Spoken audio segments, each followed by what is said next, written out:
दोस्तों नमस्कार। आपके लिए एक छोटी सी कहानी। एक नदी में अचानक बहुत सारा पानी आ जाता है। उस नदी का पानी नदी के बांध को काट कर बगल के ही गांव में बहने लगता है और उस गांव में बाढ़ जैसी स्थिति आ जाती है। उस गांव के सारे आदमी अपने अपने घरों को खाली करके कहीं ऊंची स्थान पर जाते हैं। उसी गांव में एक मंदिर होता है और उस मंदिर में एक पुजारी जी रहते हैं। जब गांव वाले अपने घर को खाली करके ऊंची स्थान पर जाते हैं तो रास्ते में पुजारी जी से मिलते हैं और कहते हैं, पुजारी जी, गांव में बहुत तेज़ी से पानी भर रहा है, आप भी हमारे साथ कहीं ऊंचे स्थान पर चलिए जहां हम लोग जा रहे हैं। पुजारी जी कहते हैं, मैं नहीं जाऊंगा। गांव वाले कहते हैं, आखिर क्यों नहीं जाएंगे?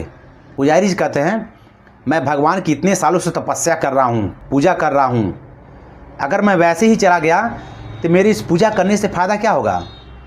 जब मेरे भगवान मुझे लेने आएंगे तभी मैं जाऊंगा। गांव वाले चले आते हैं। जब गांव के मुखिया को पता चलता है कि पुजारी अभी भी मंदिर पर हैं तो वो भी पुजारी को लेने के लिए पुजारी के पास जाते हैं और कहते हैं, पुजारी जी, जिद मत करिए, अभी भी समय है, गांव में बहुत तेज़ से पानी भर रहा है, आप डूब जाएंगे। इस पर पुजारी कहते हैं कि आप यहाँ से जाइए, जब तक मेरे भगवान मुझे लेने नहीं आएंगे तब तक मैं नहीं जाऊंगा। गांव के मुखिया बहुत कोशिश करते हैं पुजारी को साथ में ले आने के लिए, लेकिन पुजारी उनकी बात नहीं मानते। हार मानकर गांव के मुखिया भी चले जाते हैं।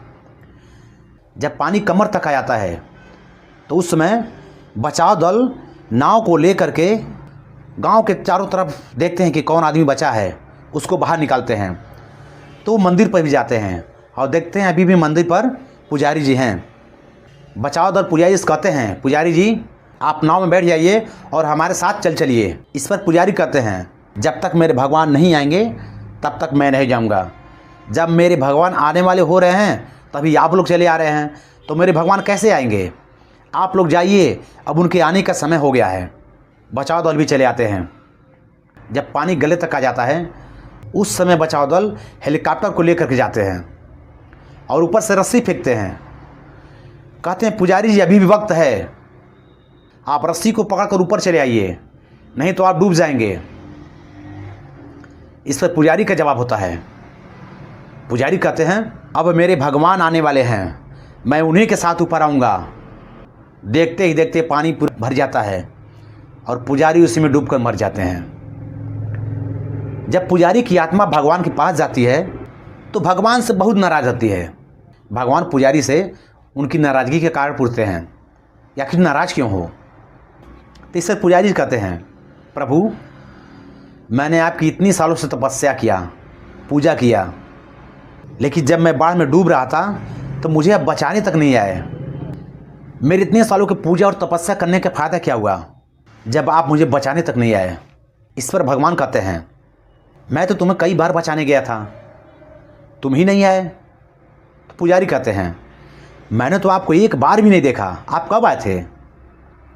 तो भगवान कहते हैं, मैं तुम्हें गांव वाले के रूप में गया कि तुम चले आओगे, तुम नहीं आए। मुखिया के रूप में गया कि तुम आ जाओगे, फिर भी तुम नहीं आए। तुम्हारे लिए नाव लेकर गया कि मेरा लड़का नाव में बैठकर आएगा, फिर भी तुम नहीं आए। इसके बाद भी मुझे रहा नहीं गया तो मैं तुम्हारे लिए हेलीकॉप्टर लेके गया कि मेरा लड़का हेलीकॉप्टर में बैठ कर आएगा, फिर भी तुम नहीं आए। तुम्हें क्या लगा कि मैं तुम्हारे लिए मुकुट धारण किए हुए, बांसुरी बजाते हुए आऊँगा और कहूँगा कि मैं ही भगवान हूँ, तब तुम आओगे? दोस्तों, असल जीवन में हमारे साथ भी ऐसा होता है। हम अवसर की तलाश में अपना पूरा समय व्यतीत कर देते हैं। सही मौके की तलाश में हम अपना पूरा समय व्यतीत कर देते हैं।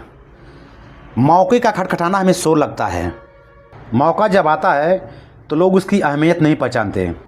जब मौका जाने लगता है तो लोग उसके पीछे भागते हैं। कोई मौका दोबारा दरवाज़ा नहीं खटखटाता। दूसरा मौका पहले वाले मौके से बेहतर या बदतर हो सकता है, पर वह ठीक पहले वाले मौके जैसा नहीं हो सकता है। इसलिए सही वक्त पर सही फैसला लेना बेहद ज़रूरी होता है। इसलिए दोस्तों, हमें शुरुआत कहीं से भी जितनी जल्द हो उतनी जल्द कर देना चाहिए, क्योंकि बीता हुआ समय कभी वापस नहीं आता। दोस्तों, अगर ये वीडियो आपको अच्छा लगा हो तो प्लीज़ इसको लाइक करिएगा, शेयर करिएगा और कमेंट करिएगा, ताकि मैं आपके लिए और भी नए नए मोटिवेशन वीडियो बनाता रहूं। धन्यवाद दोस्तों। जय हिंद, जय भारत।